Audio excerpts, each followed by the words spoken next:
ہفتہ بھر تھانے سے دور رہنے کے بعد جب میں دوبارہ ڈیوٹی پر حاضر ہوا تو ایک انتہائی حساس، سنسنی خیز اور فکر انگیز کیس میرا منتظر تھا۔ مجھے اپنی بیٹی کی شادی کے سلسلے میں ڈپارٹمنٹ سے چھٹی لینا پڑی تھی۔ ایک ذمہ دار باپ ہونے کے ناطے میں نے چند روز میں ہی اپنے فرض کو نپٹایا اور پیشہ ورانہ معمولات میں واپس لوٹ آیا۔ میرے غیر حاضری کے دوران میں حوالدار خدا بخش نے تھانے کا نظام اپنے ہاتھ میں لے رکھا تھا۔ خدا بخش ایک فرض شناس اور چاق و چوبند پولیس اہلکار تھا، اس لیے مجھے اطمینان تھا کہ وہ میری غیر موجودگی میں تھانے کے معاملات کو بڑے ہی اچھے طریقے سے سنبھال لے گا، اور خدا بخش نے مجھے مایوس بھی نہیں کیا تھا۔ لیکن تھانے کے حوالات میں بند ایک عمر رسیدہ شخص کو دیکھ کر میں بہت بری طرح چونک اٹھا۔ خدا بخش، میں نے اپنے کمرے میں پہنچنے کے بعد حوالدار سے سوال کیا تھا، تم نے اس بڈھے بابے کو کس جرم میں حوالات میں ڈال کر رکھا ہوا ہے؟ اس بیچارے کی عمر تو اب مسجد کا کونا پکڑ کر اللہ اللہ کرنے کی ہے۔ اس کی بوڑھی ہڈیوں نے ایسی کون سی خطا کر دی ہے بھائی؟ آپ بالکل ٹھیک کہہ رہے ہیں ملک صاحب، وہ ہمیں گردن ہلاتے ہوئے سنجیدگی سے کہنے لگا۔ واقعی اس عمر میں تو انسان یاد الہی میں مشغول ہو جاتا ہے، لیکن یکم وقت شیطان کی مریدی میں آ گیا ہے۔ میں نے اسے خواہ حوالات میں بند نہیں رکھا، اس کے جرم کی سنسنی سن کر آپ کے بھی رونگٹے کھڑے ہو جائیں گے۔ حوالدار کے الفاظ نے مجھے تشویش میں مبتلا کر دیا۔ میں نے تھوڑا آگے جھکنے کے بعد سپاٹ آواز میں سوال کیا تھا، آخر اس نے ایسا کیا کر دیا ہے خدا بخش؟ اس شیطان کے چیلے نے اپنی جوان بیٹی کو پامال کرنے کی کوشش کی ہے ملک صاحب، حوالدار نے کڑواہٹ بھرے لہجے میں بتایا۔ لڑکی کی چیخوں پکار نے اس کی ماں اور آس پڑوس والوں کو متوجہ کر دیا، اس لیے وہ بیچاری بچ گئی۔ لوگوں نے اس کمینے کی خوب ٹھکائی کی اور اسے پکڑ کر تھانے لے آئے۔ لگ بھگ 8 افراد اس کے ساتھ آئے تھے۔ میں نے ان کی شکایت پر اس حفیظ پرست بڈھے کو حوالات میں ڈال دیا اور آپ کا انتظار کرنے لگا، کیونکہ یہ کوئی چھوٹا موٹا معاملہ نہیں ہے ملک صاحب، اس کیس میں کوئی عملی قدم تو آپ ہی نے اٹھانا ہے۔ میں نہیں جانتا کیوں، مگر خدا بخش کی وضاحت میرے دماغ میں جگہ نہیں بنا پائی تھی۔ میں نے اپنے کمرے کی طرف جاتے ہوئے اس بڈھے کو حوالات کے فرش پر چپ چاپ بیٹھے ہوئے دیکھا۔ مجھے وہ کہیں سے بھی کسی کی عزت کا ہتھیارہ نظر نہیں آیا تھا، اور حوالدار کا کہنا تھا کہ اس نے اپنی بیٹی پر مجرمانہ حملہ کرنے کی کوشش کی تھی۔ یہ بات مجھے ہضم نہیں ہو رہی تھی۔ بہرکیف میں نے خدا بخش کو اپنے خیالات سے آگاہ کرنے کے بعد اہم سوالات کا سلسلہ شروع کر دیا۔ یہ کب کا واقعہ ہے خدا بخش؟ پچھلی رات کا ہے جناب، وہ لوگ آج صبح اسے تھانے لے کر آئے تھے۔ میں نے ڈپارٹمنٹ سے 17 نومبر تو 24 نومبر ایک ہفتے کی چھٹی لی اور آج بروز اتوار میں دوپہر میں اپنے تھانے میں موجود تھا۔ حوالدار کی فراہم کردہ معلومات کے مطابق یہ واقعہ 24 اور 25 نومبر کی درمیانی رات کا تھا۔ میں نے حوالدار سے پوچھا، اس بابے کا نام کیا ہے اور کیا یہ اسی علاقے کا رہنے والا ہے؟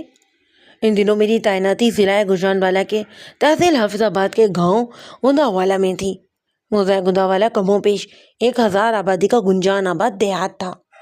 میرے محتاط اندازے کے مطابق وہاں مکانوں کی تعداد 250 کے قریب تھی۔ میرا تھانہ گوندلاوالا سے محض 2 ہی فلانگ یعنی 420 گز کے فاصلے پر واقع تھا۔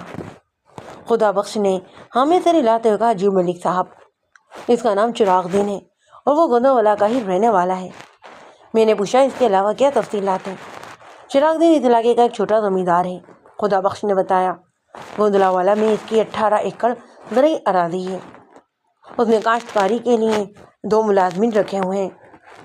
لگ بھگ 1 سال پہلے اس نے بشرا نام کی ایک عورت سے شادی کی تھی۔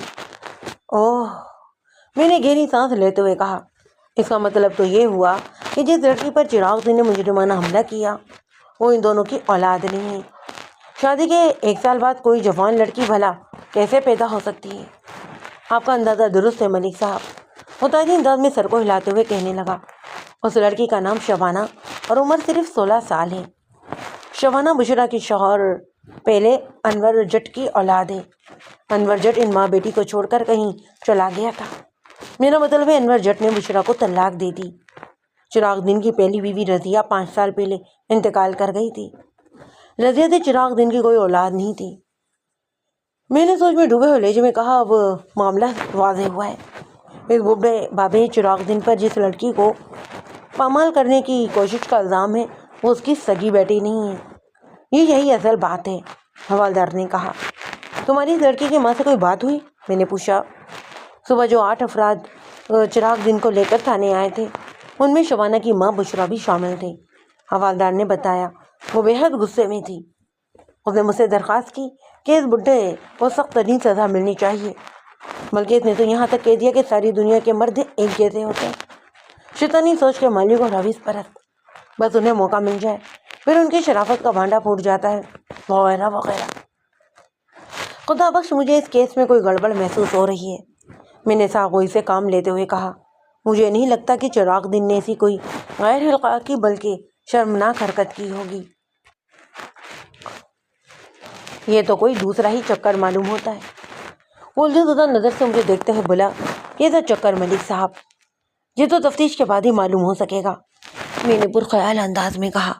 میں بشرا کے جذباتی بیان کو اہمیت نہیں دے سکتا، وہ بیان جو اس نے دنیا کے سارے مردوں کے بارے میں تمہارے سامنے دیا، اگر یہ اس کے کسی سابق ازواجی تجربے کا نتیجہ تھا تو پھر انور جڑ سے طلاق لینے کے بعد اسے کسی دوسرے مرد سے شادی نہیں کرنا چاہیے تھی، اور اگر وہ کسی مرد سے شادی کرتی تو پھر کس سے کرتی؟ حوالدار میری بات کے تہ میں اترے بغیر بولا، عورت ہمیشہ مرد سے ہی تو شادی کرتی ہے نا ملک صاحب۔ ہاں تم بالکل ٹھیک کہہ رہے ہو، میں نے سرسری انداز میں کہا اور پوچھا، تم اس کیس کے بارے میں اور کیا جانتے ہو؟ مجھے جتنا پتا تھا وہ سبھی میں نے آپ کو بتا دیا ہے ملک صاحب، باقی تحقیق آپ خود کر لیں۔ کیوں نہیں، ضرور، میں نے سرسری انداز میں کہا۔ چراغ دین کے معاملے کو کل دیکھیں گے، ابھی تو تم مجھے یہ بتاؤ کہ میرے کوارٹر کے کیا حالات ہیں؟ آپ نے بتایا تھا کہ اتوار 25 نومبر کو آپ کی واپسی ہوگی، اسی لیے میں نے آپ کے کوارٹر کی ایک دن پہلے ہی صفائی اور دھلائی کروا دی تھی۔ خدا بخش نے فقری انداز میں جواب دیا، آپ چاہیں تو کوارٹر میں جا کر آرام کر سکتے ہیں، میں آپ کے لیے روٹی پانی کا بندوبست کر دیتا ہوں۔ ہاں یہ ٹھیک ہے، میں نے ہمیں گردن ہلاتے ہوئے کہا، میں بھوک اور تھکاوٹ بے وقت محسوس کر رہا ہوں۔ حوالدار بھی اٹھ کر کھڑا ہو گیا۔ میں نے اپنا سفری بیگ اٹھایا اور کوارٹر کی جانب بڑھ گیا، جو تھانے کے اگبی حصے میں 4 دیواری کے اندر بنا ہوا تھا۔ رات کے 8 بج رہے تھے۔ موسم سرما میں 8 بجے کا مطلب گاؤں دیہات کی آدھی رات ہوتی ہے۔ میں نے مغرب کے بعد فوراً ہی کھانا کھا لیا اور عشاء کی نماز کی ادائیگی کے بعد اب میں سونے کی تیاری کر رہا تھا۔ یہ آج سے لگ بھگ 60 سال پہلے کا واقعہ ہے۔ ان دنوں آج کل کی طرح بجلی اور گیس کی سہولیات میسر نہیں تھی، سوئی گیس تو تب تک دریافت ہی نہیں ہوئی تھی، اور بجلی کی فراہمی بھی شہری علاقوں تک ہی محدود تھی۔ گاؤں دیہات اور قصبہ جہت میں رہنے والے لوگ تاریکی کا مقابلہ کرنے کے لیے لالٹین، دیا، موم بتی اور ٹارچ کا استعمال کیا کرتے، اور سردیوں کو بھگانے کی خاطر لکڑی یا کوئلوں والی انگیٹھی مؤثر سمجھی جاتی۔ خیر، کانسٹیبل شفیع محمد میرے کوارٹر میں کوئلوں والی انگیٹھی دکھا کر واپس جانے لگا تو یکایک مجھے چراغ دن کا خیال آیا۔ حوالاتی کا کیا حال ہے شفیع محمد؟ اس نے بتایا، وہ بابا آرام سے سو رہا ہے ملک صاحب۔ تمہارا مطلب ہے حوالات کے ٹھنڈے فرش پر؟ نہیں جناب، منفی میں گردن ہلاتے ہوئے بولا۔ خدا بخش نے اسے بچھانے کے لیے ایک چٹائی اور اوڑھنے کے لیے ایک رضائی دے دی ہے۔ تو پھر ٹھیک ہے، میں نے مطمئن انداز میں کہا اور سوال کیا، شفیع محمد تم نے مجھے بتایا تھا کہ تمہارا کوئی رشتہ دار ادھر گوندلا والا میں رہتا ہے؟ شفیع محمد کا تعلق موزہ رسول پور تاڑا سے تھا۔ یہ قصبہ حافظ آباد سے سرگودا جاتے ہوئے جلال پور جڈا سے پہلے راستے میں پڑتا تھا۔ کانسٹیبل نے ہمیں سر ہلاتے جواب دیا، جی ملک صاحب، میری خالہ سکینہ کا گھر ہے یہاں۔ میں نے پرسوچ انداز میں کہا اور پوچھا، اپنی ماسی سکینہ سے ملے تمہیں کتنا عرصہ ہوا ہے؟ اس نے بتایا، کوئی 1 مہینہ ملک صاحب۔ اس حوالاتی چراغ دن کے بارے میں کیا جانتے ہو؟ کچھ زیادہ نہیں، بس اتنا پتا ہے کہ یہ گوندلا والا کا رہنے والا ایک زمیندار ہے۔ تمہیں یہ تو پتا ہے نا کہ چراغ دن کو کس جرم کے الزام میں حوالات میں ڈالا گیا ہے؟ میں نے کانسٹیبل کی آنکھوں میں دیکھتے ہوئے سوال کیا۔ جی، آج صبح جو لوگ اسے پکڑ کر تھانے لائے ہیں ان کا کہنا ہے کہ اس نے اپنی جوان سوتیلی بیٹی شبانہ کی عزت برباد کرنے کی کوشش کی تھی، مگر لڑکی کے شور مچانے اور لوگوں کی بر وقت مداخلت کی وجہ سے یہ کامیاب نہیں ہو سکا۔ شفیع محمد نے بیدار بھرے لہجے میں کہا تھا، اس واقعے کے بارے میں تمہارا کیا خیال ہے؟ میں یقین سے کچھ نہیں کہہ سکتا ملک صاحب، میں نے مائنہ خود لہجے میں سوال کیا۔ یقین سے بہت کچھ کہنے کے لیے تمہیں 1 دن کی چھٹی چاہیے یا اس سے زیادہ دنوں کی؟ میں کچھ سمجھا نہیں جناب. تم نے پچھلے 1 ماہ سے اپنی ماسی سکینہ سے ملاقات نہیں کی. میں نے گہری سنجیدگی سے کہا. میں چاہتا ہوں تم کل صبح اس سے ملنے چلے جاؤ. یہ میل ملاپ ایک بہانہ ہوگا. اس کی آڑ میں تم نے یہ پتہ لگانے کی کوشش کرنا ہے کہ چراغ دن والے واقعے کی حقیقت کیا ہے. سمجھ گیا جناب. وہ رسانیت بھرے انداز میں کہتے ہوئے بولا. تھانے میں کسی کو کچھ بتانے کی ضرورت نہیں ہے یا پھر میں چپ چاپ ہی نکل جاؤں؟ خاموشی سے روانہ ہو جانا دوسروں کو شک میں مبتلا کر سکتا ہے. میں نے کہا. تم حوالدار خدا بخش سے کہنا کہ تمہاری ماں سکینہ ماسی کی طبیعت ٹھیک نہیں. تم اسے دیکھنے جا رہے ہو اور یہ کہ تم نے مجھ سے اس کی اجازت بھی لے لی ہے. باقی بات میں خود ہی سنبھال لوں گا. شب محمد نے ہمیں گردن ہلائی اور مجھے شباب کہنے کے بعد میرے کوارٹر سے نکل گیا. میں خود کو نیند کے حوالے کرنے سے پہلے چراغ دن کے بارے میں سوچنے لگا. انسان اور شیطان کا تعلق تو ازل سے اب تک ہی رہے گا. بعض بزرگ یہ بھی فرماتے کہ ہر انسان کی پیدائش کے وقت اس کا ایک مخصوص شیطان بھی جنم لیتا ہے جو پہلی سانس سے آخری سانس تک اس انسان کو ورغلانے اور بہکانے کی کوشش میں مصروف رہتا ہے. اسی تناظر میں یہ سوچا جا سکتا ہے کہ بابا چراغ دن کے شیطان نے اسے خود سے 44 سال چھوٹی ایک لڑکی کو برباد کرنے پر اکسایا ہوگا. آئندہ روز میں حسب معمول تیار ہو کر تھانے پہنچا تو مجھے بتایا گیا کہ 2 افراد میرے انتظار میں بیٹھے ہیں. میرے پوچھنے پر پتہ چلا کہ ان میں چراغ دین کی بیوی بشرا اور دوسرا ان کا گھریلو ملازم نذیر احمد عرف جیرا تھا. میں نے ان دونوں کو اپنے کمرے میں بلا لیا. صبح ناشتہ کرتے ہوئے میں نے یہی فیصلہ کیا تھا کہ آج سب سے پہلے چراغ دین کا تفصیلی انٹرویو کروں گا. اس کے بعد بشرا، شبانہ اور دیگر لوگوں سے پوچھ تاچھ کروں گا. مگر بشرا اپنے جیرا نامی ملازم کے ساتھ خود چل کر تھانے آ گئی تھی، اس لیے میں نے اس کیس کی تفتیش کی شروعات اسی سے کرنا مناسب جانا. بشرا دکھنے میں 30 سال سے زیادہ کی نہیں تھی، لیکن بعد ازاں مجھے معلوم ہوا کہ وہ عمر کی چور ہے. وہ اس وقت پورے 38 سال کی تھی. بھرے بھرے بدن کی مالک ایک گوری چٹی خوش شکل اور پرکشش عورت تھی. اس کا سراپا ایسا تھا کہ کسی بھی مرد کے دل کو تاہو بالا کر سکتا تھا. بشرا کے ساتھ آنے والا ملازم جیرا صورت سے خاصا تیز اور چالاک نظر آتا. میں نے بشرا کو بیٹھنے کے لیے کہا تو وہ میری میز کے سامنے رکھی کرسی پر ٹک گئی. البتہ سانولی اور رنگت کا مالک دراز کا جیرا اس کے حکم میں بات اب معاملہ قاعدہ اور ہوشیار کھڑا رہا. سچی بات تو یہ ہے کہ میں نے جیرا کو بیٹھنے کے لیے کہا بھی نہیں تھا. رسمی سلام دعا کے بعد میں نے اپنا تعارف کرواتے ہوئے بشرا سے کہا، میرا نام ملک صفدر حیات ہے اور میں اس تھانے کا انچارج ہوں. آپ کے حوالدار نے مجھے بتایا تھا. وہ عجیب سے لہجے میں بولی. آپ اپنی بیٹی کی شادی کرنے گئے ہوئے ہیں؟ ہاں، میں کل دوپہر میں ہی لوٹا ہوں. میں نے کہا. حوالدار نے مجھے تمہارے معاملے کے بارے میں بھی بتایا ہے. میں تو بھی تم لوگوں سے ملنے گوندلا والا آ رہا تھا. چلو یہ بھی اچھا ہوا کہ تم ہی یہاں آ گئی. آپ کل کے آئے ہوئے ہیں اور تمام حالات سے واقف بھی ہیں، لیکن ابھی تک آپ نے اس منحوس بڈھے کا کچھ نہیں کیا. وہ شکایت بھرے لہجے میں بولی. آپ تو اپنی بیٹی کا گھر بسا کر آ گئے اور یہاں میری بیٹی پر غیبی مار پڑ رہی ہے. اس کا آپ کو ذرا بھی احساس نہیں؟ آپ کو تو چاہیے تھا کہ… وہ بات کو ادھوری چھوڑ کر رونے لگی. اس کی روندی آواز سے یہی محسوس ہوتا کہ اس سے زیادہ دکھی اور مصیبت زدہ انسان اس دنیا میں تو کوئی دوسرا ہوگا ہی نہیں. یہاں جو کچھ سننے میں آیا ہے میں اس سے ہرگز غافل نہیں ہوں بشرا بی بی. میں نے ڈھیروں انداز میں کہا. تم بولتے بولتے رک کیوں گئیں؟ مجھے بتاؤ چراغ دن کے سلسلے میں کیا کرنا چاہیے مجھے؟ اگر آپ کی جگہ میں یہاں کی تھانے دار ہوتی نا تو پہلی فرصت میں اس حویس کے پجاری بڈھے کو پھانسی دے دیتی. یہ تو تم نے بالکل ٹھیک کہا ہے کہ یہاں کی تھانے دار تم نہیں میں ہوں. میں نے اس کے جذباتی ڈائلاگ سے متاثر ہوئے بغیر کہا. بشرا بی بی، یہ تھانہ ہے، کوئی پھانسی گھاٹ نہیں جہاں لوگوں کو پھانسی دی جائے یا سولی پر چڑھا دیا جائے. یہ عدالت کا کمرہ بھی نہیں ہے کہ مجرموں کو موت کی سزا سنائی جائے. تھانے کا کام بس اتنا سا ہے کہ لوگوں کی شکایات سنی جائیں، ان شکایات کو پیدا کرنے کے ذمہ دار افراد کو گرفتار کیا جائے اور اپنی تفتیشی کارروائی مکمل کرنے کے بعد انہیں حوالہ عدالت کیا جائے. شاید میری بات اس کی سمجھ میں آ گئی. قدر مناسب انداز میں کہنے لگی. تو آپ اپنا کام کب شروع کر رہے ہیں؟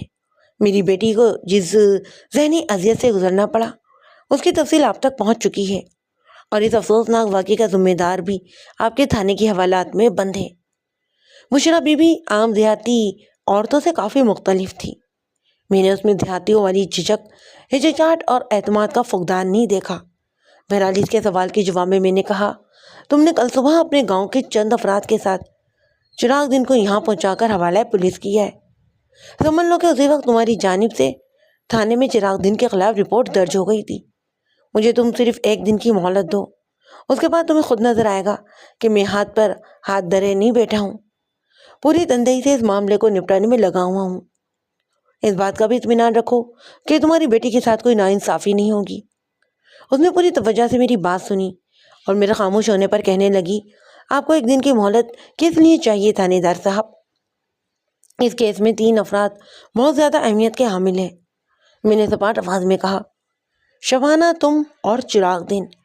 جب تک میں آپ تینوں کے ہی حلفیہ بیانات قلم بند نہ کر لوں، اپنی رپورٹ مکمل نہیں کر سکتا۔ میں نے اسی ضروری کارروائی کے لیے 1 دن کی مہلت کا ذکر کیا ہے۔ تمہارا بیان رقم کرنے کے بعد میں چراغ دن سے بھی پوچھ تاچھ کروں گا اور آج ہی کسی وقت تمہاری بیٹی کا بیان لینے کے لیے گوندلا والا کا چکر لگاؤں گا۔ امید ہے میری بات اب تمہاری سمجھ میں آ گئی ہوگی۔ میرے سوال کے جواب میں کچھ کہنے کے بجائے الٹا اس نے مجھ سے پوچھ لیا، شبانہ کا بیان کیوں تھانے دار صاحب؟ وہ اس لیے کہ شبانہ اس کیس کا مرکزی کردار ہے، میں نے وضاحت کرتے ہوئے کہا۔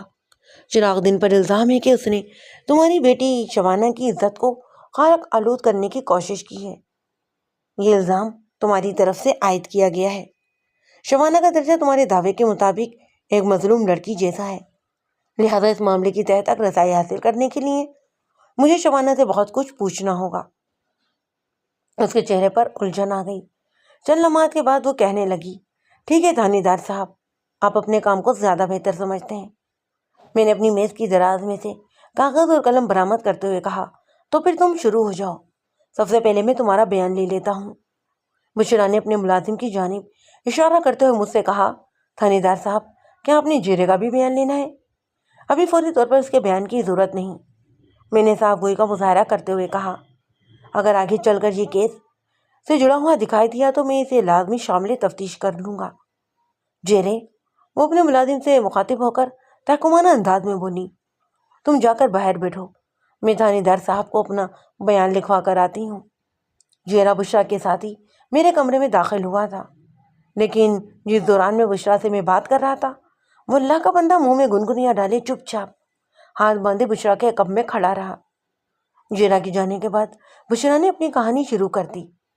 اس کے بیان کی بیشتر باتیں میں پہلے سے ہی جانتا تھا، لہذا میں اس داستان کا اہم اور ضروری حصہ خلاصے کی شکل میں آپ کی خدمت میں پیش کیے دیتا ہوں، اور وہ بھی بشرا ہی کی زبانی۔ کم و بیش 1.5 سال پہلے ایک تقریب میں چراغ دن سے میری ملاقات ہوئی، پھر یہ مختلف پھولی اور بہانوں سے مجھ سے ملنے لگا۔ بالآخر اس نے یہ کہتے ہوئے مجھ سے شادی کی خواہش ظاہر کر دی کہ شبانہ کو وہ اپنی بیٹی سمجھ کر رکھے گا۔ اس کے پاس زمین اور جائیداد ہے، لیکن اس دنیا میں اس کا کوئی ولی وارث نہیں۔ اگر میں اس سے شادی کے لیے تیار ہو جاؤں تو وہ اپنا سبھی کچھ میرے نام کر دے گا۔ سچ پوچھے تو میں اس وقت ذہنی طور پر بہت الجھ کر رہ گئی تھی۔ 4 سال پہلے انور جٹ نے مجھے طلاق دی تھی۔ انور بہت ہی ظالم اور کمینہ شخص تھا۔ میں نے شکر ادا کیا کہ اس خبیث سے میری جان چھوٹی۔ اس کے ساتھ ہی میں نے خود سے عہد کیا کہ زندگی بھر شادی نہیں کروں گی۔ مجھے مرزا سے نفرت سی ہو گئی تھی، لیکن شبانہ جیسے جیسے بڑی ہونے لگی مجھے احساس ہوا کہ بچوں کی پرورش، خصوصاً بیٹی کی نگہداشت اکیلی ماں کے بس کی کام نہیں۔ اس مقصد کے لیے گھر میں کسی مرد کا ہونا بہت ضروری ہے، چاہے وہ کھانسی کا مارا ہی کوئی بڈھا ٹھڈا شخص ہی کیوں نہ ہو۔ ان حالات میں چراغ دن کی پیشکش مجھے بھلی لگی۔ وہ 60 سال سے اوپر کا ہو چکا تھا۔ میں نے یہ سوچ کر اسے شادی کر لی کہ اگر اس کی کوئی اولاد ہوتی تو شبانہ اس کی پوتی نواسی کی عمر کی ہوتی، لہذا اس مرد کی جانب سے اس کی عزت کو کوئی خطرہ نہیں ہوگا۔ دوسرے، مجھے اس بات کا بھی اطمینان تھا کہ چراغ دن کے آگے پیچھے کوئی نہیں ہے اور وہ آسودہ اور عمر رسیدہ بھی ہے، چنانچہ اس کے ساتھ ہم دونوں ہی ماں بیٹی کا مستقبل محفوظ ہے۔ لیکن یہ میرا اطمینان رفتہ رفتہ غارت ہونے لگا۔ شادی کے بعد 1 سال گزر گیا، مگر اس بدبخت بڈھے نے اپنی زرعی اراضی اور مکان میرے نام نہیں لگایا۔ میں نے یہ سوچ کر صبر کر لیا کہ وہ ٹانگے قبر میں لٹکائے بیٹھا ہے، اس کے گزر جانے کے بعد تو سب کچھ ہمارا ہی ہوگا۔ لیکن وقت نے ثابت کر دیا کہ یہ میری خوش فہمی بلکہ غلط فہمی تھی۔ وہ کمینہ تو کچھ اور ہی سوچے بیٹھا تھا۔ پچھلے 1 ماہ سے تو اس نے الگ کمرے میں سونا شروع کر دیا۔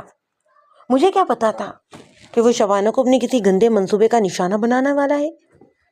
یہاں تک بتانے کے بعد اس نے لمحات توقف کر کے اپنی بھیگی ہوئی آنکھوں کو خشک کیا اور بڑھائی آواز میں اضافہ کرتے ہوئے بولنے لگی، تھانے دار صاحب، میں نے ساری حقیقت کھول کر آپ کے سامنے رکھ دی ہے۔ آپ میری معصوم بچی کو اپنی بیٹی ہی سمجھیں اور اس نامراد بڈھے کو ایسی سخت سزا دلائیں کہ اس کی غلیظ روح تک کانپ اٹھے۔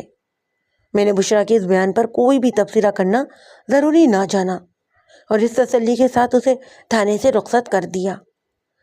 بشرا بھی تمہیں کسی بھی قسم کی فکر کرنے کی ضرورت نہیں۔ میں نے اپنی پوری پیشہ ورانہ زندگی میں ہمیشہ حق اور سچ کا ساتھ دیا ہے۔ تم اطمینان سے اپنے گھر جاؤ، اس یقین کے ساتھ کہ میں شبانہ کو انصاف دلاؤں گا۔ اس کے بعد اس نے مجھ سے کوئی بھی سوال یا جرح یا بحث نہیں کی اور میرے کمرے سے نکل گئی۔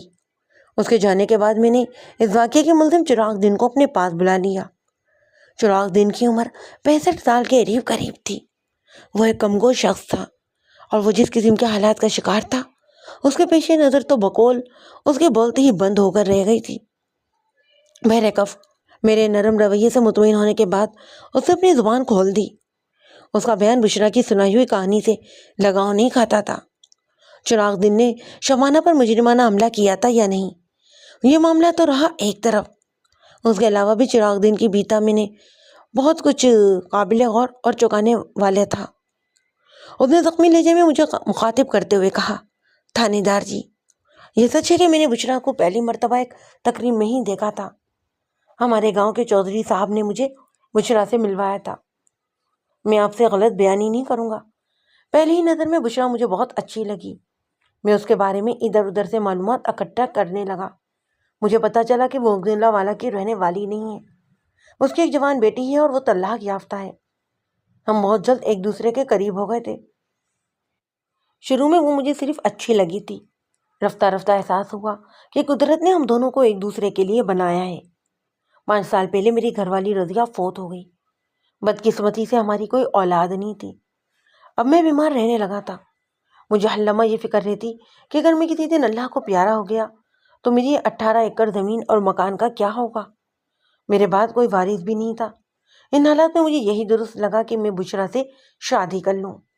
اس رشتے سے میری تنہائی بھی دور ہو جائے گی اور ان ماں بیٹی کو بھی ایک مستقل سہارا مل جائے گا۔ اس نے لمحاتی توقف کر کے اپنی خاصی سے مقابلہ کیا، پھر 4-5 گہری سانس لینے کے بعد گویا ہوا، میری نیت صاف اور مقصد نیک تھا تھانے دار صاحب، لیکن شادی کے چند ماہ بعد ہی مجھے احساس ہو گیا کہ بشرا سے شادی کر کے میں نے ایک سنگین غلطی کی ہے۔ وہ ایک مفاد پرست اور لالچی عورت ثابت ہو رہی تھی۔ وہ صبح و شام صرف ایک ہی رٹ لگائے ہوئے تھی کہ میں جلد از جلد اپنی اراضی اور مکان اس کے نام لگا دوں۔ میں نے کئی بار سمجھایا کہ میرا سب کچھ انہیں ماں بیٹی کا ہے، میں آج ہوں کل نہیں رہوں گا، مگر وہ کسی بھی طرح میری بات کا یقین کرنے کو تیار نہیں ہوئی۔ بلکہ ایک رات اس نے مجھ سے یہاں تک کہہ دیا کہ میں نے اسے وعدہ کیا تھا کہ شادی کے فوراً بعد میں اپنا سب کچھ اس کے نام کر دوں گا۔ چراغ دین، 1 منٹ، کیا تم نے واقعی بشرا سے ایسا کوئی وعدہ کیا تھا؟ بالکل نہیں جناب، وہ نفی میں گردن ہلاتے ہوئے بولا۔ البتہ میں نے اسے یہ یقین ضرور دلایا تھا کہ میں ان ماں بیٹی کا پوری طرح خیال رکھوں گا، انہیں کبھی کسی کمی یا محرومی کا احساس نہیں ہونے دوں گا، اور میں نے یہ سب کچھ کیا بھی۔ پھر سب سے بڑی بات یہ کہ میرے مرنے کے بعد میرا سب کچھ انہیں کا ہو جانا تھا۔ مگر بشرا نے تو مجھے یہ بتایا ہے کہ تم نے شادی کے فوراً بعد اپنی زمین اور مکان اس کے نام لگوانے کا وعدہ کیا تھا۔ میں نے سوالیہ نظر سے چراغ دین کی طرف دیکھا۔ اس نے آپ سے غلط بیانی کی ہے تھانے دار صاحب، وہ تلخی بھرے لہجے میں بولا۔ شاید میں بشرا کا یہ مطالبہ پورا بھی کر دیتا، لیکن اس دوران میں نے اس کی جس قسم کی حرکتیں دیکھی ہیں اس کی وجہ سے میں اس کی طرف سے بہت زیادہ محتاط ہو گیا، بلکہ مایوس ہو گیا تھا۔ چراغ دین نے لفظ حرکتیں پر اچھا خاصا زور دیا، لہذا میں پوچھے بنا نہ رہ سکا، مثلاً کس قسم کی حرکتیں؟ جواب دینے سے پہلے وہ چند لمحات تک خالی خالی نظروں سے مجھے تکتا رہا، پھر ایک بوجھل سانس خارج کرنے کے بعد کہنے لگا، تھانے دار صاحب، میں اس نازک معاملے پر پہلی بار وہ بھی آپ کے سامنے زبان کھول رہا ہوں۔ اگر مجھ پر بشرا اتنا سنگین الزام نہ لگاتی تو میں چپ چاپ اس کا دیا ہوا زہر پیتا رہتا، لیکن اب پانی سر سے اوپر ہو چکا ہے. جتنی ذلت اور بے عزتی سے مجھے گھر سے کھینچ کر تھانے پہنچایا گیا ہے نا، اس کے بعد تو میرے پلے کچھ بھی نہیں رہا جناب عالی. اب بھی کچھ نہیں بگڑا چراغ دین. وہ یکا یک تھم کر فریادی نظر سے مجھے دیکھنے لگا. تو میں نے ہمت بندانے والے انداز میں کہا، اگر تم نے شبانہ کی عزت کو میلا کرنے کی حیوانی جسارت نہیں کی تو بے گناہ ثابت ہو جانے کے بعد تم پہلے والے عزت دار چراغ دین بن جاؤ گی. انسان کی زندگی میں اچھا اور برا وقت ہر طرح کا ہی آتا ہے. اچھے وقت میں ہر کوئی شعر ہوتا ہے، لیکن بہادر انسان وہ ہے جو نامزد حالات کا بھی ڈٹ کر مقابلہ کرے. اور ایسی چٹانی بلکہ آئینی جرأت صرف سچے اور با کردار لوگوں میں ہی ہوتی ہے. اگر تمہارے ہاتھ اور تمہارا دامن صاف ہے تو بڑے سے بڑا طوفان بھی تمہارا کچھ نہیں بگاڑ سکتا. میری زندگی بھر کے نچوڑ کا تجربہ بھی یہی ہے کہ جلد یا بدیر فتح حق اور سچ اسی کی ہوتی ہے، لیکن جیت تک رسائی حاصل کرنے کے لیے انسان کو کڑی آزمائش میں سے گزرنا پڑتا ہے. وہ تو میں گزر ہی رہا ہوں جی. وہ پھیکی سی مسکراہٹ کے ساتھ بولا. بس مجھے ایک بات کا اطمینان ہے کہ میں اپنے رب کے سامنے شرمندہ نہیں ہوں. میرا پروردگار دلوں کے بھید جانتا ہے. اسے پتا ہے کہ میں نے شبانہ کو ہمیشہ اپنی سگی بیٹی سمجھا ہے. کوئی انسان اپنی بیٹی کی عزت کا دشمن بھلا کیسے ہو سکتا ہے؟ نہیں ہو سکتا، میں نے دو ٹوک انداز میں کہا. پھر یاد دہانی کروانے والے لہجے میں کہا، تم مجھے بشریٰ کی حرکتوں کے بارے میں بتانے والے تھے. چراغ دین نے اللہ تعالیٰ کے حوالے سے اپنے جن جذبات اور احساسات کا ذکر کیا تھا وہ خاصا متاثر کن تھا. میرے دل سے آواز آئی کہ اس نے ایسے کسی گناہ کا ارتکاب نہیں کیا جس کے لیے اسے مورد الزام ٹھہرایا جا رہا ہے. میں نے کاشتکاری کے لیے 2 ملازم رکھے ہوئے تھے. ایک کا نام شوکت عرف شوکا اور دوسرے کا نام رفیق عرف فیقہ ہے. وہ دونوں ہی میرے بھروسے اور اعتماد کے بندے ہیں. لیکن شادی کے 1 ماہ بعد ہی بشریٰ نے فیقے پر چوری کا الزام لگا دیا. کچھ زیور تو بشریٰ کے پاس پہلے سے تھا اور کچھ میں نے شادی کے موقع پر بنوا کر اسے دیا تھا. وہ سارے ہی زیورات اچانک غائب ہو گئے. بشریٰ کو یقین تھا کہ فیقے کے سوا کسی نے چوری نہیں کی، جبکہ میرا دعویٰ یہ تھا کہ فیقہ ایسا کام ہرگز نہیں کرتا. بہرحال یہ تنازع اس قدر بڑھا کہ بشریٰ کے مطالبے پر مجھے فیقے کو فارغ کرنا پڑا. مجھے یہ سب اچھا تو نہیں لگا تھا، مگر میں بشریٰ کے سامنے مجبور ہو گیا اور یہ میری دوسری غلطی تھی. پہلی غلطی میں نے بشریٰ سے شادی کر کے کی تھی. وہ اپنے ساتھ لینے کی غرض سے تھما، کھانسی کے ایک دور کو جھیلا اور اپنے بیان کو آگے بڑھاتے ہوئے بولنے لگا. چند دن کے بعد بشریٰ نے مجھ پر دباؤ ڈالا کہ میں اس کے ایک جاننے والے بندے کو فیقے کی جگہ اپنے پاس ملازم رکھ لوں. سچی بات تو یہ ہے کہ مجھے اپنا کام چلانے کے لیے صرف ایک ہی شخص کی ضرورت تھی. میں فیقہ اور شوکے کو ایک ساتھ اس لیے برداشت کر رہا تھا کہ وہ دونوں ہی ایک طویل عرصے سے میری خدمت کر رہے تھے. فیقے کے جانے کے بعد مجھے کاشتکاری کے معاملات میں کسی بھی قسم کا سامنا نہیں کرنا پڑ رہا تھا. لیکن بشریٰ نے جیسے قسم کھا لی کہ وہ مجھ سے اپنی بات منوا کر ہی دم لے گی. میں اس کی ضد بلکہ ہر درمی کے سامنے ایک مرتبہ پھر مجبور ہو گیا اور میں نے اس کے واقف کار نذیر عرف جیرا کو اپنے پاس ملازم رکھ لیا. ہاں، میں نے بھی جیرے کو دیکھا ہے. تھوڑی دیر پہلے وہ بشریٰ کے ساتھ مجھ سے ملنے بھی آیا تھا. وہ کافی عجیب سا بندہ ہے. جب تک وہ میرے کمرے میں موجود رہا اس کی زبان سے ایک بھی لفظ نہیں نکلا تھا. میں نے کہا تھا، تھانے دار صاحب، آپ اس مسئلے کے بارے میں کچھ نہیں جانتے. وہ تنزیہ لہجے میں بولا. وہ انتہائی کمینہ اور بزاز شخص ہے. میں نے اسے ملازم تو رکھ لیا، مگر اس نے بہت کم عرصے میں مجھے ایک نئے عذاب میں ڈال دیا. وہ بشریٰ کے ساتھ بہت زیادہ گھل مل گیا تھا. شوکے نے کئی بار مجھے بتایا کہ جیرا نیت اور نظر کا ٹھیک نہیں، مگر میں نے اس کی باتوں پر زیادہ توجہ نہیں دی. لیکن میرے دماغ میں ایک حوالے سے بے چینی سی بھر گئی.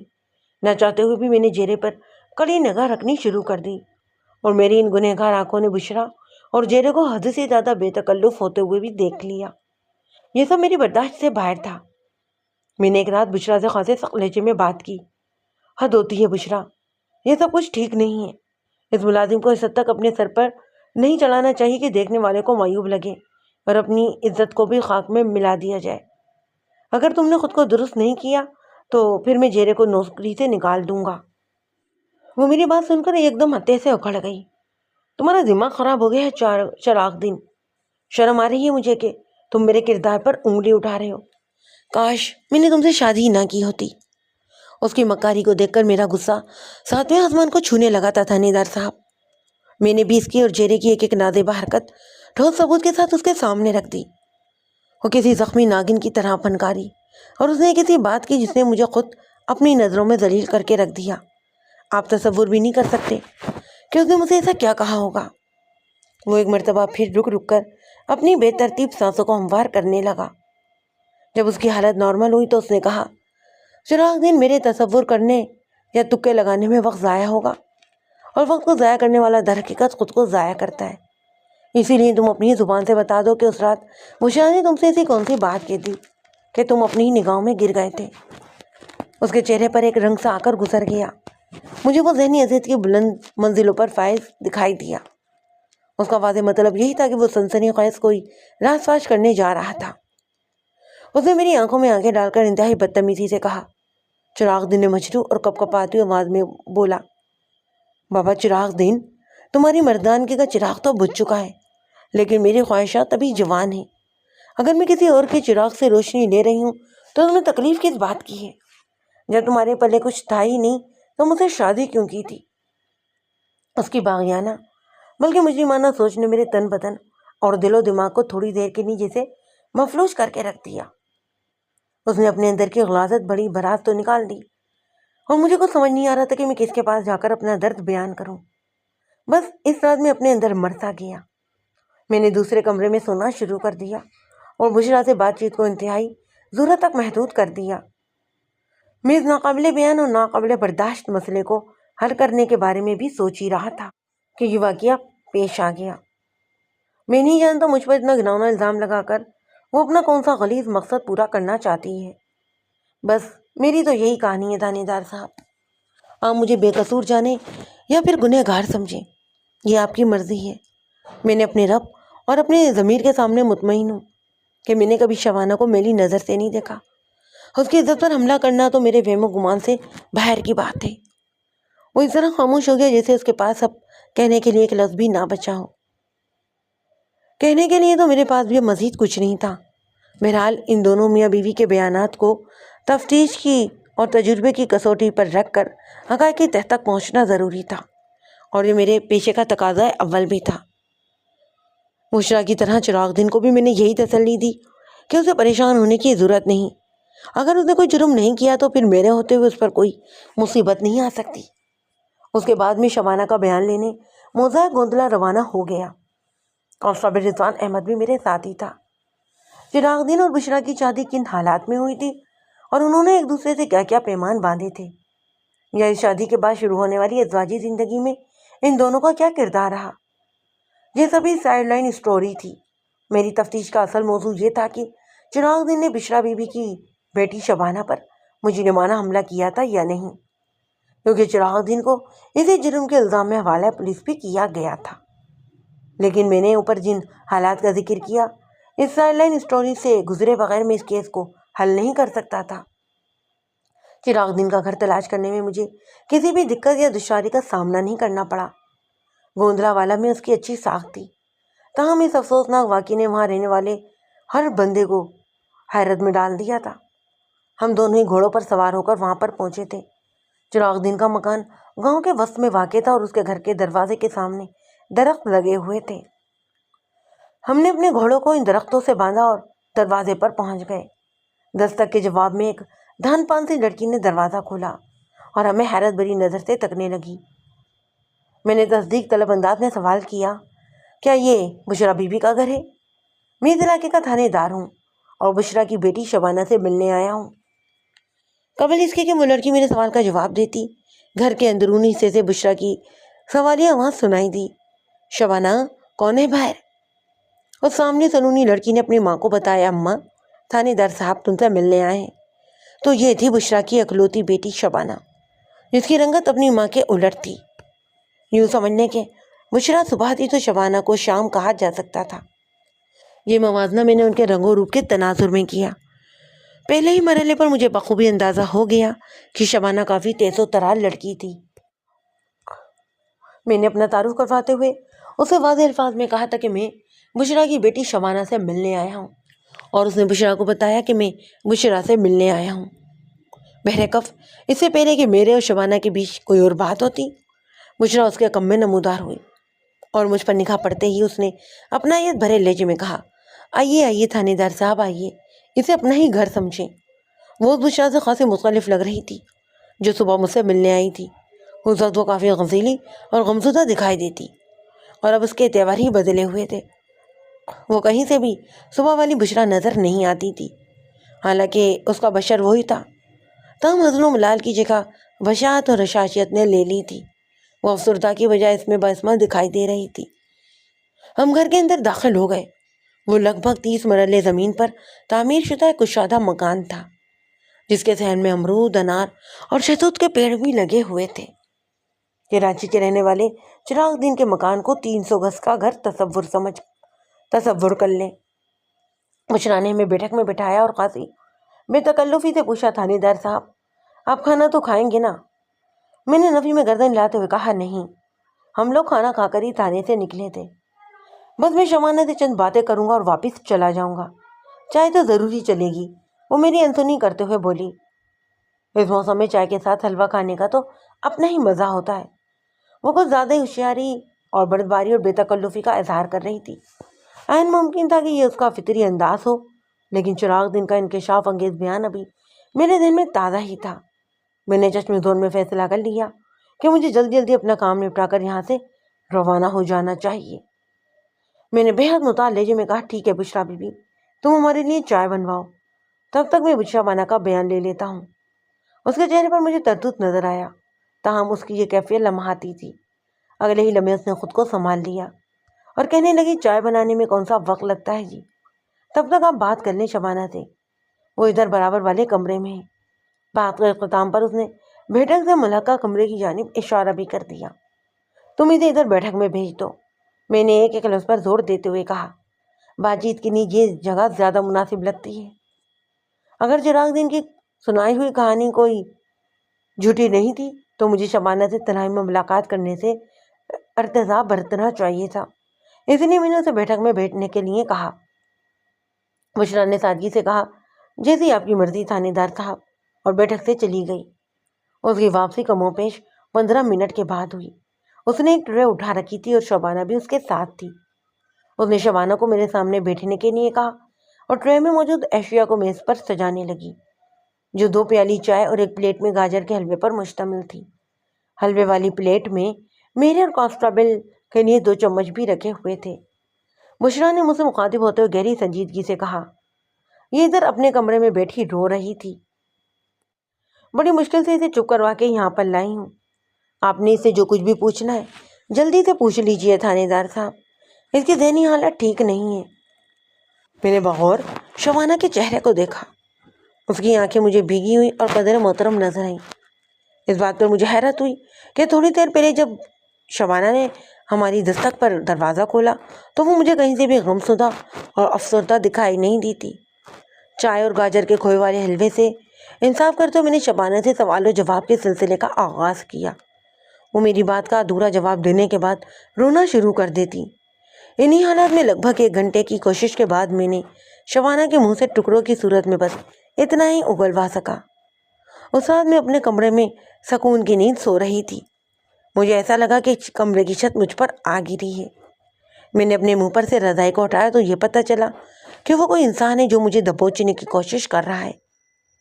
میں حلق کی پوری قوت سے چیخی اور اماں کو پکارنے لگی۔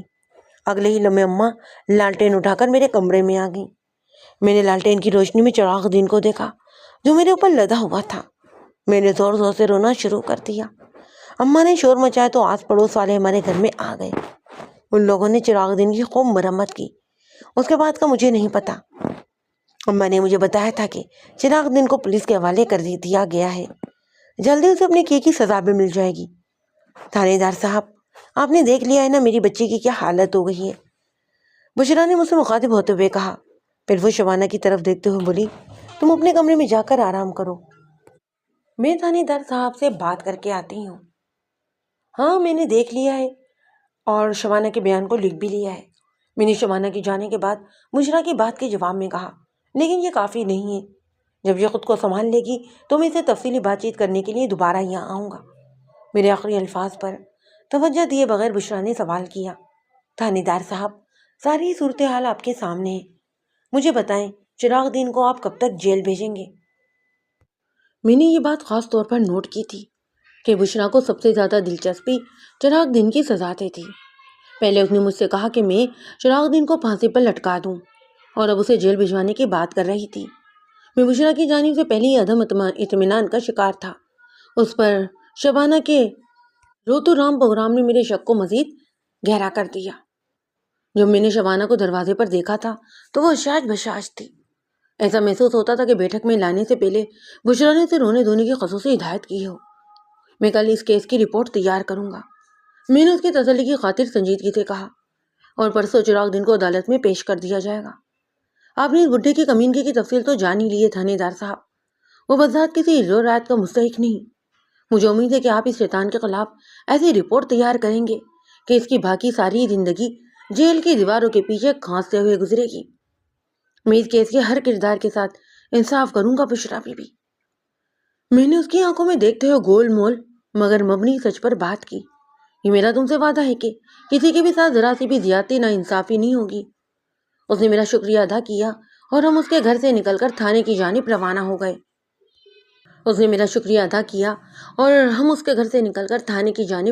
گئے۔ اسی رات کانسٹیبل شفیع محمد نے مجھے بڑی اہم رپورٹ دی۔ شفیع محمد کو میں نے آج صبح گوندلا والا روانہ کیا تھا تاکہ وہ گاؤں میں گھوم پھر کر چراغ دین اور بشرا کے بارے میں معلومات جمع کر کے مجھ تک پہنچائے۔ آپ اس کام کو خفیہ مشن کی حیثیت حاصل تھی، اسی لیے گزشتہ رات میں نے اسے اپنے کوارٹر میں یہ کام سونپا تھا۔ اس وقت بھی میرے کوارٹر میں ہی وہ موجود تھا۔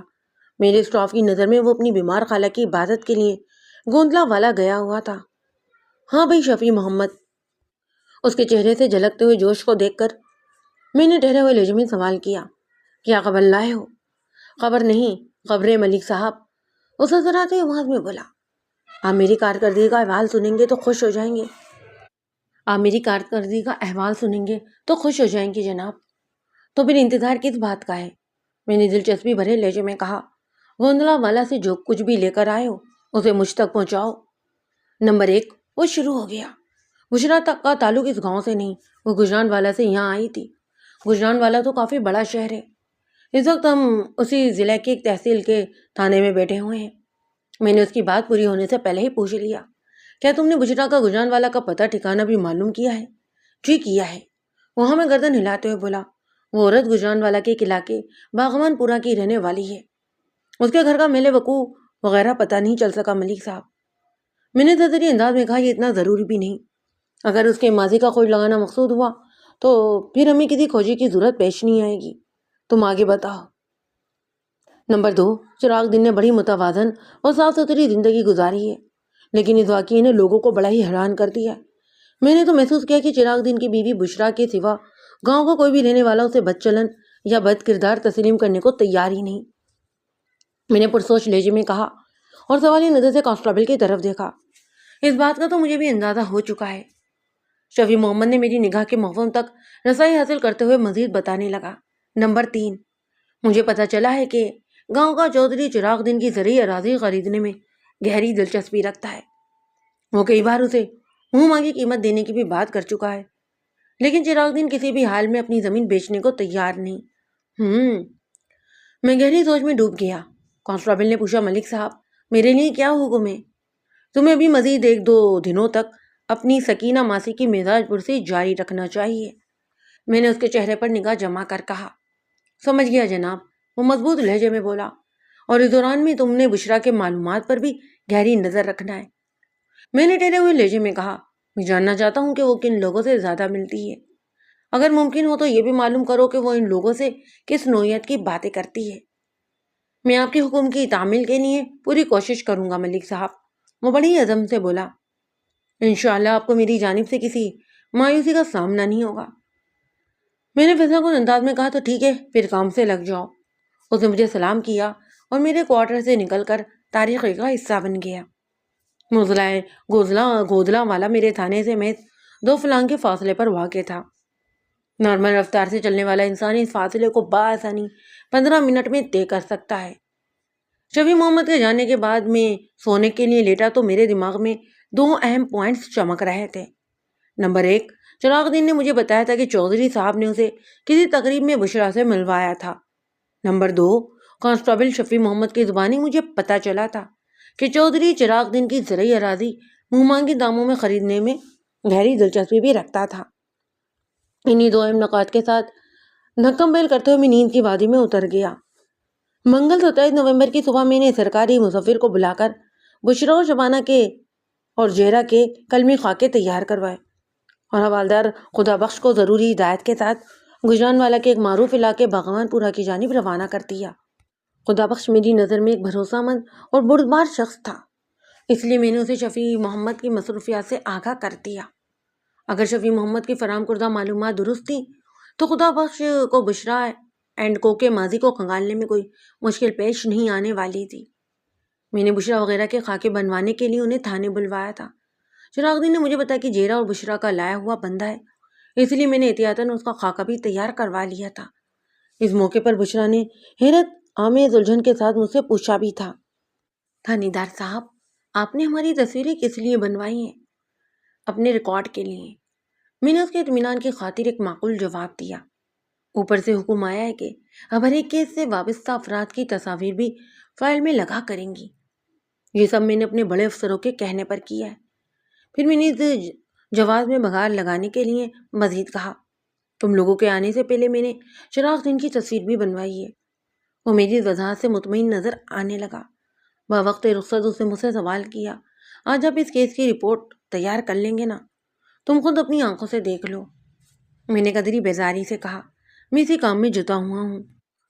اس کے بعد اس نے مجھ سے کوئی مزید سوال نہیں کیا اور شبانہ اور زہرا کی معیت میں واپس چلی گئی۔ دوپہر کا کھانا کھانے کے بعد میں چودھری حق نواز گوندل سے ملنے موضع گوندل والا پہنچ گیا۔ گوندلا والا نامی اس گاؤں پر پچھلی 2 صدیوں سے گوندل برادری کی حکمرانی تھی، اسی لیے وہ گوندلا والا کہلاتا۔ چودھری حق نواز گوندل 55 سال کا ایک چاقو چوبند شخص تھا۔ چند باتوں کی تصدیق کی طلب مجھے چودھری حق نواز کی عظیم الشان حویلی تک لے گئی۔ چودھری نے حویلی کے کنگ سائز دروازے پر آ کر میرا استقبال کیا اور مجھے ایک سجی سجائی کشادہ بیٹھک میں لے گیا، جہاں نفیس اور بیش قیمت صوفے لگے ہوئے تھے۔ فرش پر ایرانی قالین بھی بچھا ہوا تھا اور بیٹھک کی دیواروں پر خاندان کے اور مقتول بزرگوں کی فرہم شدہ بڑے سائز کی تصاویر بھی آویزاں تھیں۔ رسمی سلام دعا کے بعد چودھری میرے لیے کھانے کا بندوبست کرنے کا ذکر کرنے ہی لگا کہ میں نے ٹھہرے ہوئے لہجے میں کہا، چودھری صاحب، کھانے کی بالکل خواہش ہے اور نہیں ضرورت۔ میں پیٹ بھر کر کھانے کے بعد ہی تھانے سے نکلا تھا۔ آپ کسی بھی قسم کا تکلف نہ کریں تو مہربانی ہوگی۔ اس میں تکلیف والا کون سی بات ہے ملک صاحب؟ وہ گہری سنجیدگی سے بولا، یہ ناممکن بات ہے کہ کوئی انسان میری بیٹھک میں آئے اور بغیر کچھ کھائے پیے یہاں سے چلا جائے، اور آپ تو اس علاقے کے تھانے دار ہیں، آپ کی خاطرداری تو مجھ پر کسی فرض کی طرح عائد ہوتی ہے جناب۔ چودھری حق نواز کی محبت بھری ضد کے سامنے میں مجبور ہو گیا اور اسے چائے وغیرہ تک محدود رکھتے ہوئے میں نے کھانے کی ہمیں بھر لی۔ تھوڑی دیر میں چائے وغیرہ کے نام پر میرے سامنے پرتکلف ناشتہ لگا دیا گیا۔ میں اپنی ضرورت کے ہاتھوں اور منہ کو حرکت میں لے آیا۔ اس دوران میں ہمارے بیچ باتوں کا سلسلہ بھی چل نکلا۔ مجھے پتہ چلا ہے کہ آپ کل بھی گووند والا آئے تھے، چودھری نے شکایت بھرے لہجے میں کہا، اور مجھ سے ملے بغیر ہی واپس چلے گئے۔ آپ کی سی آئی ڈی تو بڑی ہی مستند اور فعال ہے چودھری صاحب، میں نے چونکتے ہوئے لہجے میں کہا۔ ہر چیز کا خیال اور حساب رکھنا پڑتا ہے ملک صاحب، وہ میری آنکھوں میں دیکھتے ہوئے کہنے لگا۔ 1000-1500 لوگوں پر حکمرانی کرنا کوئی آسان کام نہیں، ہر پہلو کی خبر رکھنے کے لیے مناسب انتظام کی ضرورت کرنا بہت ضروری ہے۔ ہاں، یہ تو آپ بالکل ٹھیک کہہ رہے ہیں چودھری صاحب، میں نے بھی کھانے کا عمل جاری رکھتے ہوئے تعدی انداز میں کہا۔ اور سنائے، وہ کریدنے والے انداز میں کہنے لگا، چراغ دین کا معاملہ کہاں تک پہنچا؟ اسی کام میں لگا ہوا ہوں چودھری صاحب، میں نے جواب دیا، اور اس سلسلے میں مجھے آپ کی مدد کی بھی ضرورت ہے، کیونکہ یہ مدد اور کوئی نہیں کر سکتا، اسی لیے آج میں آپ کے پاس حاضر ہوا ہوں۔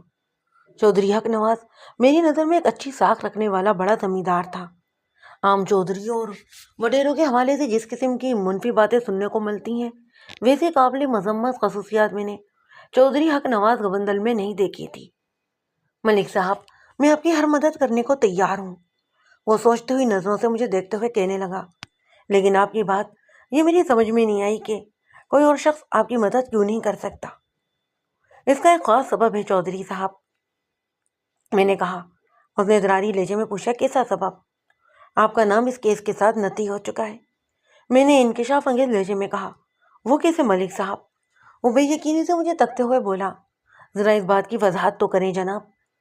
چراغ دین کی منوکا بشرا نے مجھے بتایا ہے کہ آپ نے کسی تقریب میں اسے چراغ دین سے ملوایا تھا۔ میں نے چودھری کے چہرے پر نگاہ جما کر کہا۔ میں نے چودھری کے اندر کا احوال جاننے کے لیے دانش صاحب بات کو الٹا دیا تھا، حالانکہ یہ معلومات مجھے بشرا نے نہیں بلکہ چراغ دین نے دی تھی۔ اگر بشرا نے ایسا کچھ کہا ہے تو وہ ول درجے کی جھوٹی ہے ملک صاحب۔ وہ ناگواری سے بولا۔ اگر آپ کہیں تو میں بھی بشرا کو یہاں بلوا کر آپ کے سامنے دودھ کا دودھ اور پانی کا پانی الگ کیے دیتا ہوں۔ اس کی ضرورت نہیں ہے چودھری صاحب، میری نگاہ میں آپ کی اہمیت ہے۔ اگر میں نے بشرا کی بات پر یقین کیا ہوتا تو پھر مدد مانگنے آپ کے پاس کیوں آتا؟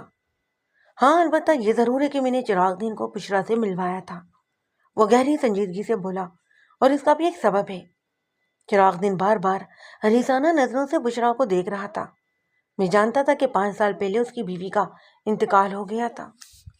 اس کے آگے پیچھے کوئی بھی اپنا اس کا بیٹا موجود نہیں تھا۔ میں اس کی فطری محرومی اور جبلی تشنگی کو اچھی طرح سمجھ رہا تھا، اسی لیے میں نے اسے بشرا سے ملوا دیا کہ خوبصورت صنف مخالف سے چند باتیں کر کے وہ اپنے ناآسودہ جذبات کی تسکین کا سامان کر لے گا۔ مگر وہ میری توقع سے کہیں زیادہ ہوشیار نکلا۔ جب مجھے پتہ چلا کہ وہ بشرا سے شادی کرنے والا ہے تو یہ بات مجھے حقیقت کی دنیا سے کوسوں دور ایک مذاقی لگی۔ مگر اس چھپے رستم نے واقعتاً بشرا کو اپنے شیشے میں اتار لیا تھا۔ کبھی کبھی میں سوچتا ہوں کہ شاید چراغ دین کے پاس کوئی گیدڑ سنکی ہے۔ چودھری کی آخری بات نے مجھے کافی محفوظ کیا۔ جناب علی، چراغ دین کے پاس اللہ دین کا ہی چراغ ہے اور نہ ہی کوئی گیدڑ سنکی۔ میں نے زیر علم مسکراتے ہوئے کہا، یہ سارا ہی جادو 18 ایکڑ زرعی اراضی اور 10 مرلے کے مکان کا ہے۔ وہ کیسے ملک صاحب؟ بشرا نے اپنے بیان میں مجھے بتایا ہے کہ شادی سے پہلے چراغ دین نے اسے وعدہ کیا تھا کہ وہ اپنی ساری زمین اور گھر اس کے نام کر دے گا، مگر شادی کے بعد وہ اپنے الفاظ سے پھر گیا۔ میں نے وضاحت کرتے ہوئے چودھری کو بتایا۔ دوسری جانب چراغ دین قسمیہ کہتا ہے کہ اس نے بشرا سے ایسی کوئی بات ہی نہیں کی تھی۔ ہاں، یہ ضرور یقین دلایا تھا کہ وہ انما بیٹی کا پورا خیال رکھے گا اور اس کی موت کے بعد یہ ساری زمین اور مکان وغیرہ انہی کا ہو جائے گا۔ 100 باتوں کی ایک بات ملک صاحب، وہ اکتاہٹ بھرے لہجے میں بولا۔ چراغ دین نے بشرا سے شادی کر کے اپنی زندگی کی سب سے بھیانک غلطی کی ہے۔ اس سچائی کو وہ خود بھی تسلیم کر چکا ہے۔ میں نے کہا، وہ اپنے اس فیصلے پر ابھی تک پچھتا رہا ہے، بلکہ اس پر بشرا اور شبانہ نے جو تہمت لگائی ہے، چراغ دین کا خیال ہے کہ یہ اس کی اپنی غلطیوں کا ثمر ہے۔ وقت گزر جانے کے بعد پچھتانے کا کوئی فائدہ نہیں ہوتا ملک صاحب۔ اس نے فلسفیانہ انداز میں کہا، میں مرد کی دوسری، تیسری یا چوتھی شادی کے خلاف نہیں ہوں، مگر ایسا کوئی بھی قدم اٹھانے سے پہلے انسان کو اپنے قول کا بھی اور دیانت داری کا جائزہ لینا چاہیے۔ ریٹائرمنٹ کی عمر کے بعد جوانوں والے کھیل کھیلنے والوں کی ہڈی پسلی اور سلامتی کی کوئی گارنٹی نہیں دے سکتا۔ میں نے تو یہ بھی سنا ہے کہ بشرا نے چراغ دین کو کونا کارکردگی کا تانا بھی مارا تھا۔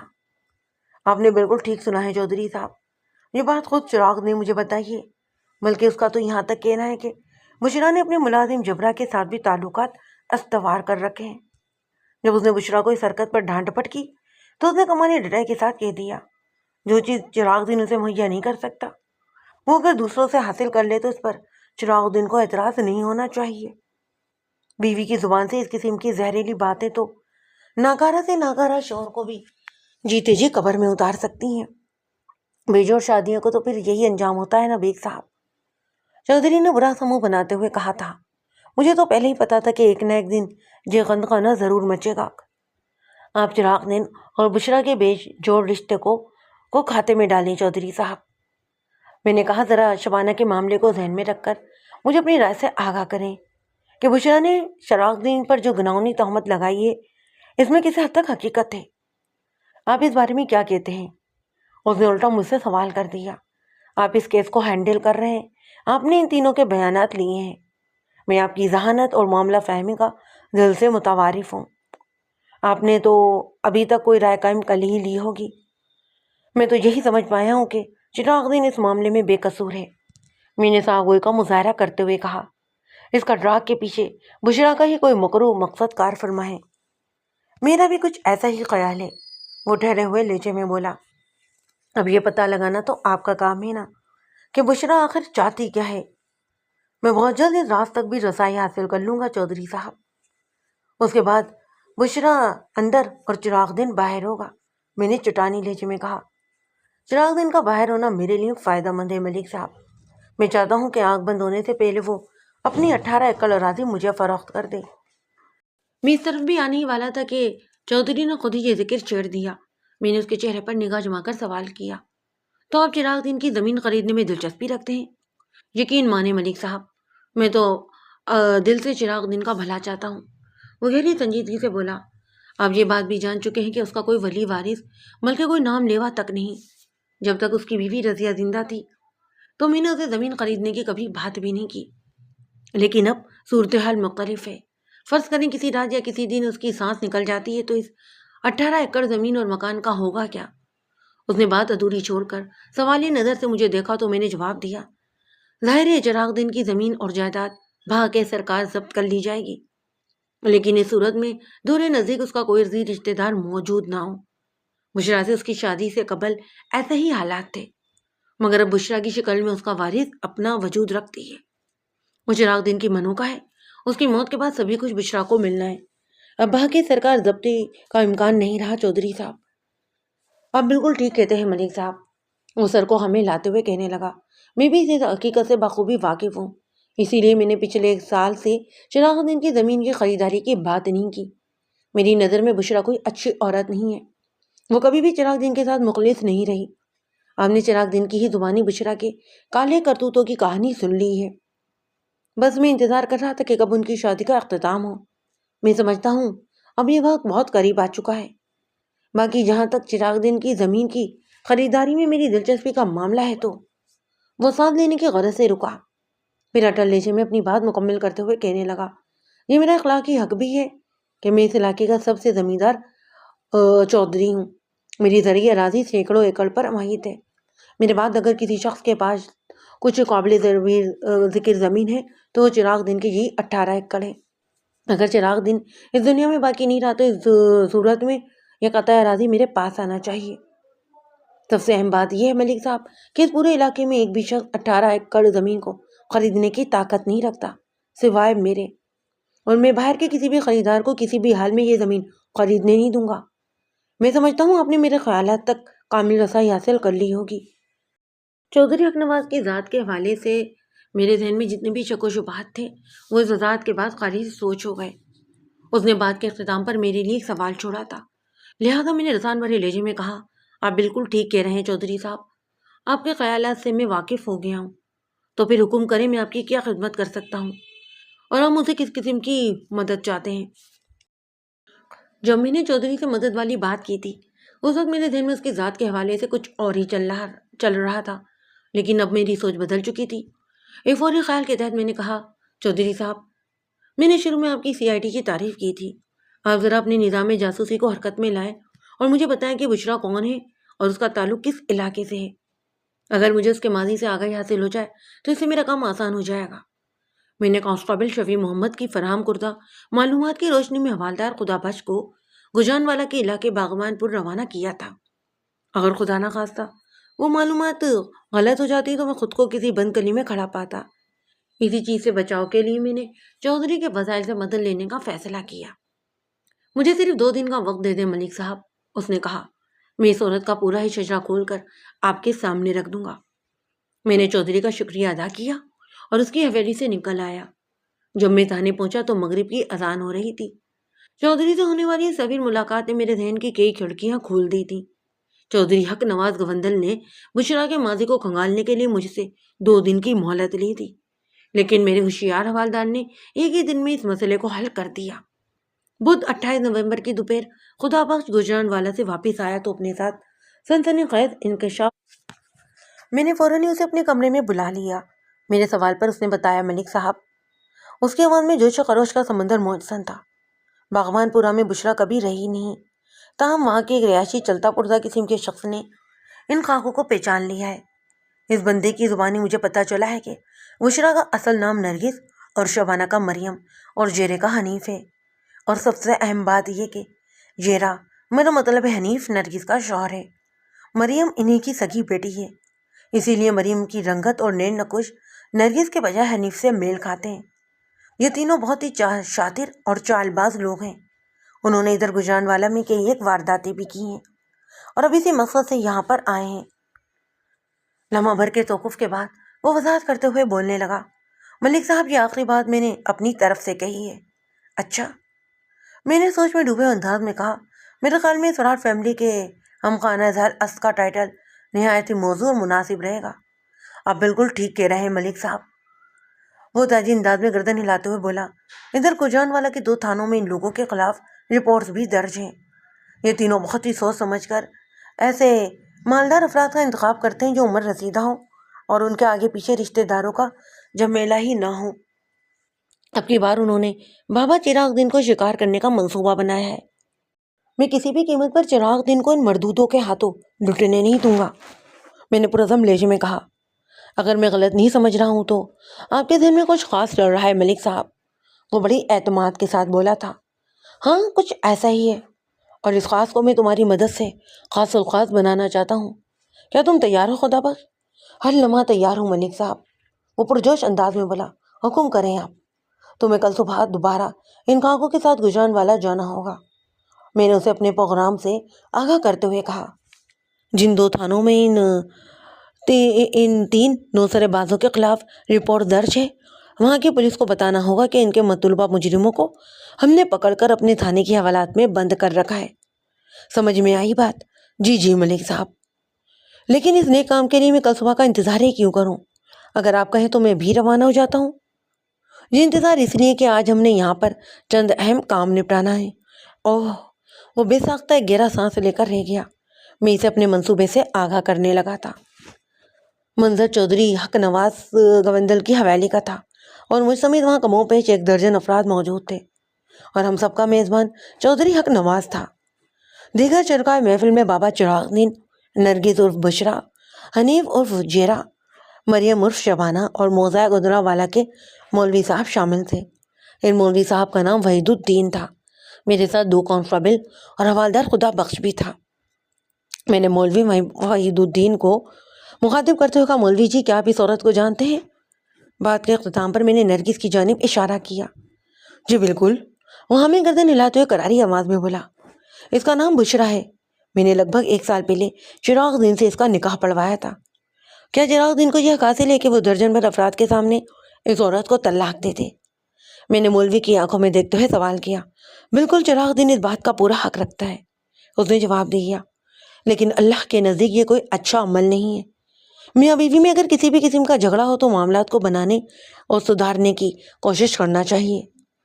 میں آپ کو ان میاں بیوی کے جھگڑے سے آگاہ کرتا ہوں مولوی صاحب، میں نے کڑوے لہجے میں کہا۔ آپ اپنا تمام دینی اور دنیاوی علم استعمال کر کے ان کا یہ تنازع نپٹا دیں، یہ تو بہت ہی نیک کام ہے تھانے دار صاحب۔ وہ اپنی داڑھی پر ہاتھ پھیرتے ہوئے بڑی اعتماد کے ساتھ بولا، آپ مجھے ان کے مسئلے کے بارے میں بتائیں، اللہ کے حکم سے میں بھی سب کے سامنے اس مسئلے کو حل کر کے دکھا دیتا ہوں۔ میں بھی یہی چاہتا ہوں کہ ان دونوں کا مسئلہ سب کے سامنے حل ہو، کیونکہ اس کے بعد کہ مجھے چند اہم کام نپٹانا ہے، میں نے نمائندہ خاص انداز میں کہا۔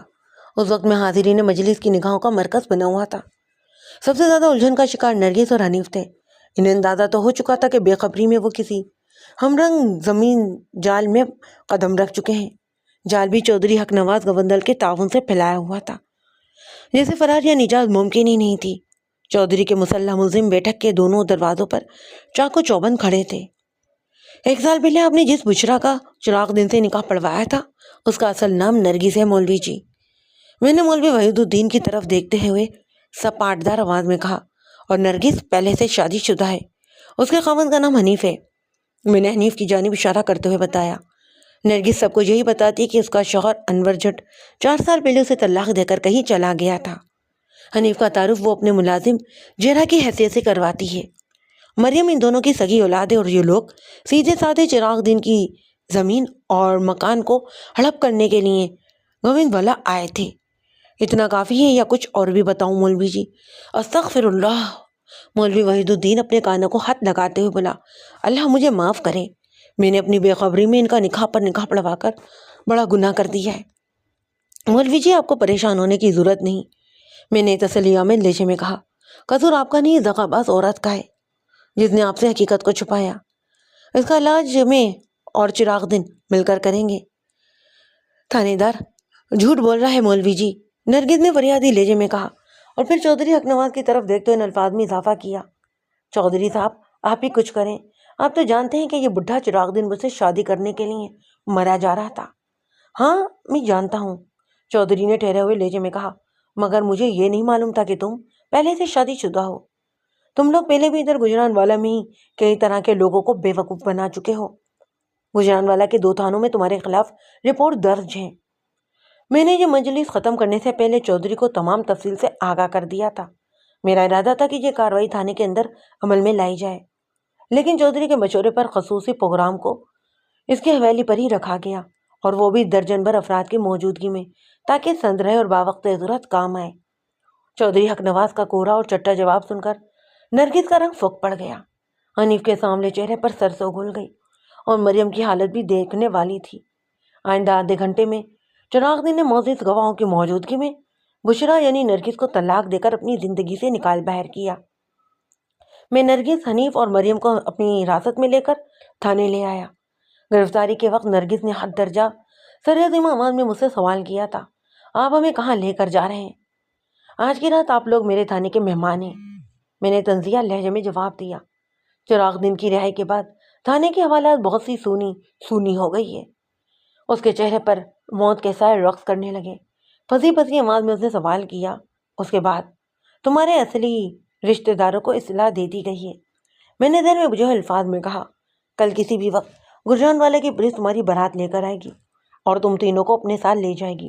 آگے ان لوگوں کی مرضی، میرا کام چراغ دن کو تم جیسی داغاباز عورت کے شر سے محفوظ رکھنا تھا، اور الحمدللہ میں نے اللہ کے فضل سے چراغ دن کو تباہ ہونے سے بچا لیا ہے۔ وہ مجھے ایسی نظروں سے گھورنے لگی جیسے اگر اس کا بس چلتا تو وہ کسی وحشی درندے کے مانند مجھے کچا چبا جاتی۔